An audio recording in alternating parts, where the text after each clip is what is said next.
कहूँगा कि सारा का सारा काम जो हुआ है ये नहीं होना चाहिए, और ये हुआ है कहीं न कहीं प्रशासन का, भाई इंस्पेक्टर साहब जैसे लोगों का के वजह से ही हुआ है। मैं कमेंट के साथ कहता हूँ धन्यवाद।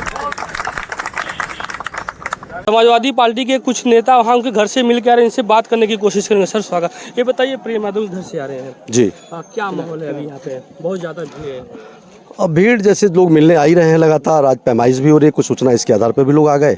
हम लोग तो परिवार से मिलने आए थे, उनका सुख दुख जानने आए थे, तो कुछ जो जानकारियाँ मिली है, अभी इस परिवार का कोई मुकदमा नहीं पता चल रहा है, और आज पैमाइश हो रही है, तो पूरे इलाके की पैमाइश हो जाए, किसके घर बंजर में, आबादी में, सबका हो जाए, और घटना के बाद ही पैमाइश क्यों होती है?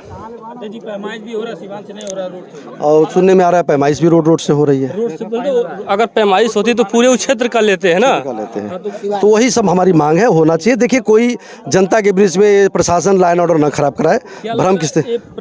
पैमाइश करके घरों पे बुलडोजर चलेगा, क्या लग रहा है? अब देखिए, अगर ऐसा होता है तो ये गलत बात है, गलत बात है, एकदम गलत बात। तो मुख्य आरोपी का पता भी चल गया है। मुख्य आरोपी का भी पता चल गया। दूसरा सबसे बड़ी मुख्य आरोपी है कि प्रेम यादव की हत्या किसने किया, इसका पहले पता लगाया जाए। मतलब जो प्रेम यादव की हत्या, कारण पता चल जाएगा क्यों हत्या हुई, तो बाकी निवारण तो अपने आप पता लग रहा है। प्रेम यादव को कौन किया गया हत्या? अब भाई प्रशासन बताया, प्रशासन बताया ना।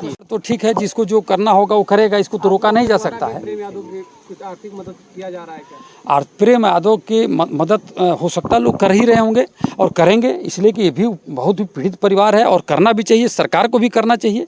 और जो मैं निवेदन करूंगा कि जिस ब्राह्मण समाज ने इतनी बड़ी मीटिंग करके किया, और सनातन की बात हम लोग करते हैं, तो सभी बराबर हैं, उनको इनकी भी मदद करनी चाहिए। इस मामले का जड़ क्या है? अब इस मामले में तो उन्होंने ज़मीन लिखाई थी, और ज़मीन लिखाने के बाद उन्होंने दाखिल खारिज का मुकदमा लड़ा, जैसा कि हम लोगों को बताया गया है। और मुकदमा लड़ने के बाद प्रेम यादव जीत गए उस मुकदमे में, और उस ज़मीन पर काबिज थे। और इस बीच में इन लोगों का आपत्ति थी उनकी, दुबे जी की, भाई इस बार मेरे भाई की ज़मीन है, इन्होंने गलत तरीके से लिखा लिया है। वो लड़ते थे इस बात को लेकर के। लेकिन अब शासन प्रशासन ने क्यों नहीं सही दिशा में देखा, कागज़ पत्र क्यों नहीं देखा, विधि की स्थिति क्या थी, कानून की स्थिति क्या थी, उसको देखना चाहिए था। और 14 से लेकर के 23 है, लंबा सफ़र गुजर गया। शासन प्रशासन क्या चाहते हैं? देखिए, शासन प्रशासन को और भारतीय जनता पार्टी की सरकार को एक नज़र से हर व्यक्ति को, हर नागरिक को देखनी चाहिए। शासन सत्ता आती रहती है, जाती रहती है, लेकिन किसी जाति वर्ग को आधार पर टारगेट करना, चाहे प्रदेश में या ज़िले में या गांव में, मैं समझता हूँ बहुत ही संविधान सबके लिए बना है, कानून सबके लिए बना है, लोकतंत्र सबके लिए बना है। और हम संविधान के साथ, कानून के साथ खिलवाड़ करते हैं तो हमारे साथ भी खिलवाड़ होगा। प्रेम यादव के घर दूसरी बार पैमाइश हो रही है। देखिए, प्रेम यादव के घर की पैमाइश गलत दिशा में हो रही है।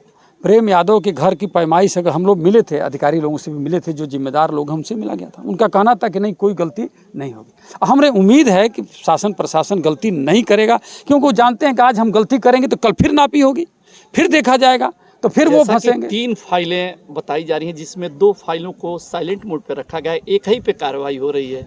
2 फाइलों में क्या करने का? नहीं, मैं समझता हूँ कि न्याय होना चाहिए, सच सामने आना चाहिए। बहुत धन्यवाद आप लोगों का भी।